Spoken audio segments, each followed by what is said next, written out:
Good morning, I'm meteorologist Doug Harlow with your exclusive Eyewitness News Storm Team webcast. Well, it's been snowing overnight. We switched over from rain to snow around midnight. Some folks a little bit earlier, some a little bit later. And now we're waking up to at least a little bit of snow on the ground in some spots and a lot of snow in the mountains. Now, the mountains are going to continue to snow throughout the day, but in the valleys, a lot of this is tapering off between about 9 to noon. And if there is a little leftover precipitation by this afternoon, it probably will fall as a little bit of rain or drizzle.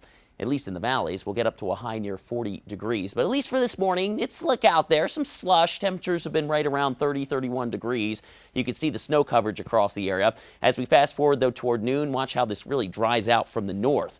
So by noontime, Charleston west might be a sprinkle or a flurry, but that's really about it. The mountains, though, will continue to see some snow, and all the way through Virginia and western Maryland, they're getting buried right now. Foot of snow or more in some spots there around the Panhandle. So that's going to be a no-go in terms of travel. You can still see through 6 o'clock. Route 19 east dealing with the snow. Again, not much going on in the valleys, just some clouds as we get those temperatures up near 40. I do think tonight with a northerly flow, we're going to see a few more flurries pop up.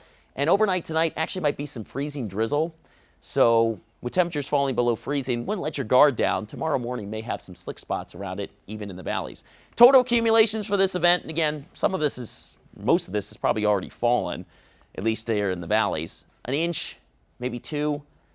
I'm going to keep in an isolated 3-inch amount on some hilltop around the Kanawha Valley, but even that's kind of stretching it. Huntington West really has not seen very much at all, an inch or less. Then you get to the east, and we're looking for higher amounts. 3 to 6, a good bet here along the Route 19 corridor. East of there, 6 to 12, and then 219 seems to be the dividing line for about a foot of snow or more. So basically Elkins and Marlinton east into the western part of West Virginia, looking at those foot totals, and that's where the power outages will be from the system. So that's not a place to go for today. Tomorrow, just some clouds and a flurry left over at 40, and then we'll start to brighten things up Friday and warm it up for the weekend. Still expecting some terrific weather this weekend. 58 Saturday, and yes, 65, believe it or not, on Sunday. The only shame for the weekend is that we set the clocks forward 1 hour, so it's the shortest weekend of the year.